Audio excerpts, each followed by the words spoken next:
everybody, good morning, it's Lynn. Donna asked if I would go through, or I offered, I guess, that I would go through and give an explanation of some of the fingerings on Bluebells of Scotland. This is on page 28 of Sylvia Wood's Teach Yourself to Play. And you guys remember, I'm just a beginning student too, but I did see some things, and I know Donna was watching finger movements and everything, so I thought there would be a way that I could help out.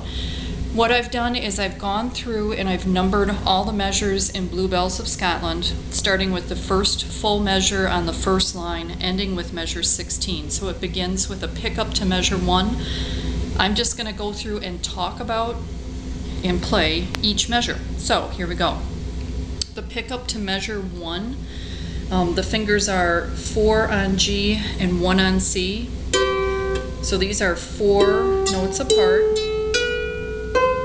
A fourth, in other words. If I was going to play this outside of this piece, not the way it's written, I would probably use a thumb and your third finger for that spread.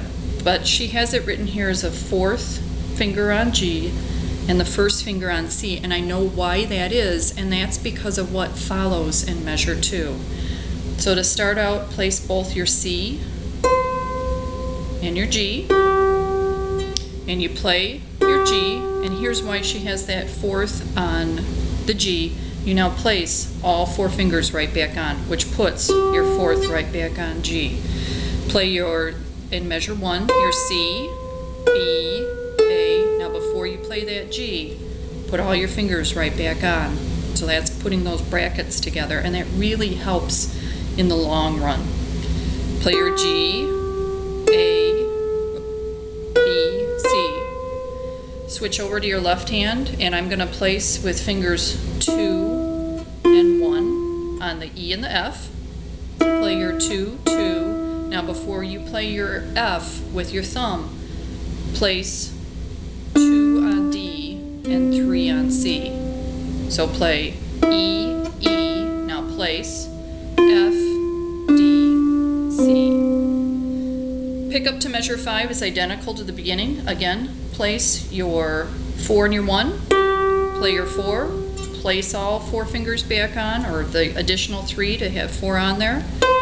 C, B, A. Now before you play that G, place all fingers back on.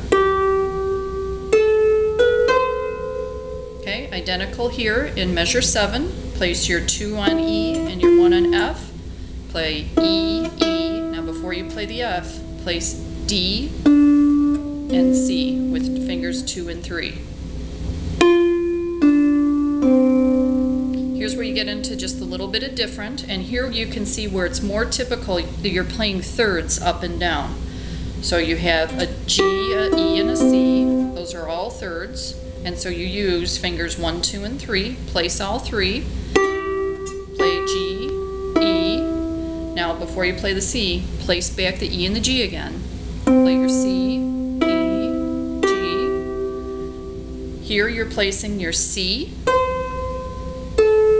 and your 3 on A, and the reason why you're doing that is because of the next bracket.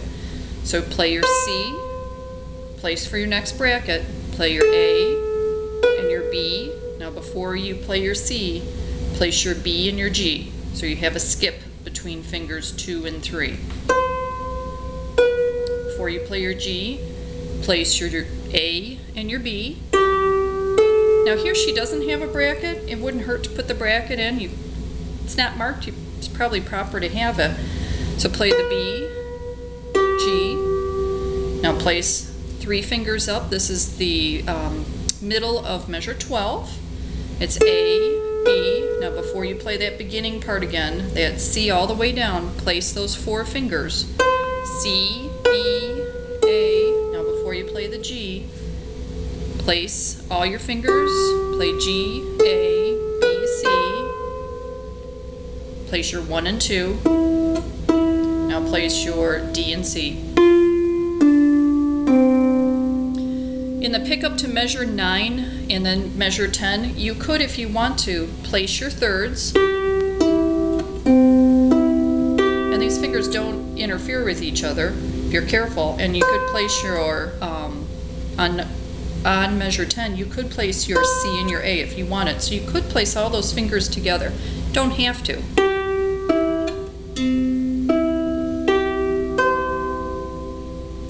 I even had the wrong finger there.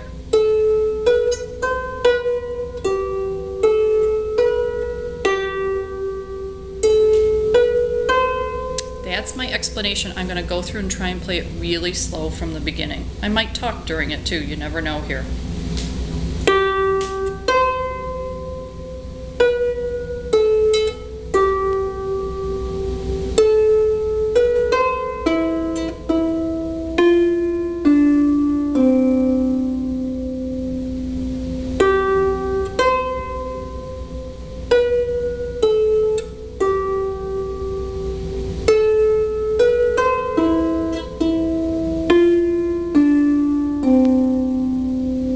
Here's those thirds.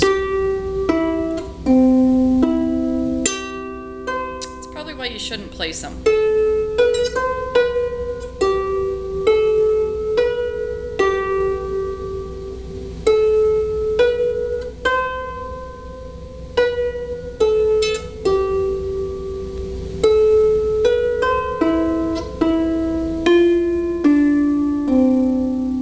So as you see, I ran into my fingers because I placed these too soon on measure 10, so perhaps not.